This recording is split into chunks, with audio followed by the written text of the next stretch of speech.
नमस्कार। हम बढ़ते हैं अपनी पहली खबर पर।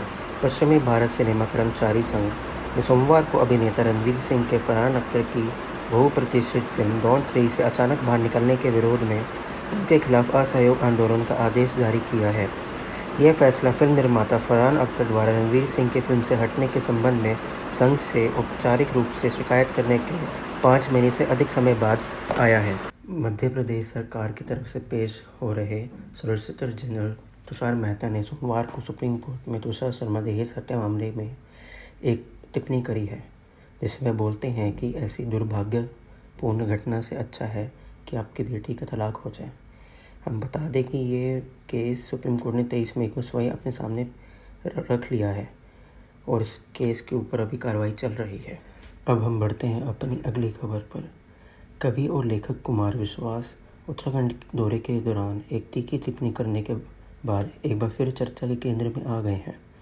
देहरादून में एक कार्यक्रम में बोलते हुए विश्वास ने अप्रत्यक्ष रूप में कॉकरोच जनता पार्टी पर निशाना साधा, जो हाल ही में सोशल मीडिया पर खूब चल रहा है।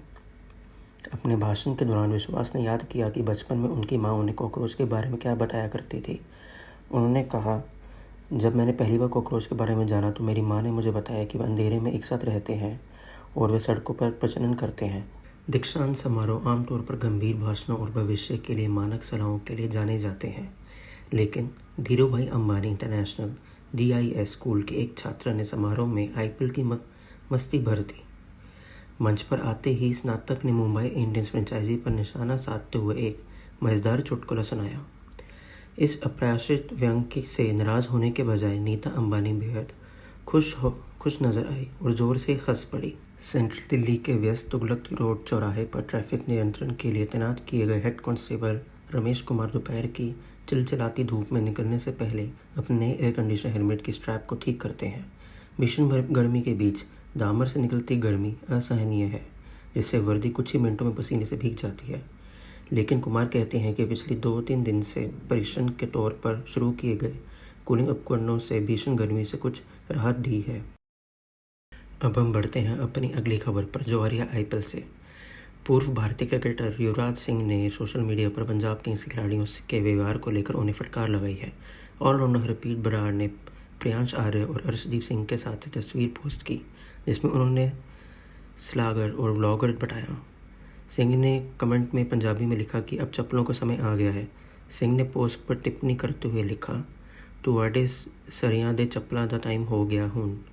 अब हम बढ़ते हैं अपनी अगली खबर पर, जो आ रही है वायुसेना की तरफ से। सूत्रों के मुताबिक भारत ने भारतीय वायुसेना के लिए 114 राफेल लड़ाकू विमानों की खरीद हेतु अनुरोध पत्र को अंतिम रूप दे दिया है और उम्मीद है कि इसे अगले कुछ हफ्तों में फ्रांस को भेज दिया जाएगा। प्रस्तावित सौदे के तहत 114 लड़ाकू विमानों में से लगभग 90 विमान का निर्माण फ्रांसीसी एयरस्पेस कंपनी दसाल्ट एविएशन और एक भारतीय कंपनी के साझेदारी के माध्यम से भारत में किया जाएगा। शेष विमानों को उड़ान भरने की स्थिति में वितरित किए जाने की उम्मीद है। आगामी बकरी ईद के मद्देनजर उत्तर प्रदेश के मुख्यमंत्री योगी आदित्यनाथ ने रविवार को अधिकारियों को सतर्कता बरतने के निर्देश दिए और कहा कि इस अवसर पर सार्वजनिक स्थानों पर पशु बलि की अनुमति नहीं होगी। मुख्यमंत्री ने कहा कि बलि केवल पूर्व निर्धारित स्थानों पर दी जानी चाहिए और किसी भी नई प्रथा को बढ़ावा नहीं देना चाहिए।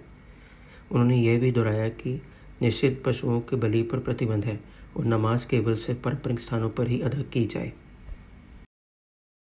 कर्नाटक के बेंगलुरु दक्षिण रामनगर में 6 पुलिसकर्मियों को सस्पेंड कर दिया है। यह कार्रवाई 10 मई को प्रधानमंत्री नरेंद्र मोदी के शहर दौरे के दौरान बेंगलुरु के बाहरी इलाके में जिलेटिन की छड़ें मिलने के घटना के संबंध में पुलिस अधीक्षक के आदेश पर की गई है। जांच पूरी होने तक इन पुलिसकर्मियों को निलंबित रखा जाएगा। एजेंसी के मुताबिक बेंगलुरु दक्षिण रामनगर के पुलिस अधीक्षक SP ने बताया कि इस घटना का पता प्रधानमंत्री के दौरे की सुबह तब चला जब उनके आगमन से पहले सुरक्षा जांच की जा रही थी। देवभूमि कहे जाने वाले उत्तराखंड में हर साल अच्छी संख्या में विदेशी पर्यटक घूमने आते हैं, जिनकी सुरक्षा की जिम्मेदारी उत्तराखंड पुलिस की होती है। हाल ही में इंटरनेट पर वायरल एक वीडियो में देहरादून पुलिस को अपनी जिम्मेदारी को बखूबी निभाते हुए देखा गया है, जिसमें वह विदेशी महिला को उसका खोया हुआ सामान लौटाते नजर आ रहे हैं, जिससे महिला भी बेहद खुश दिख रही है।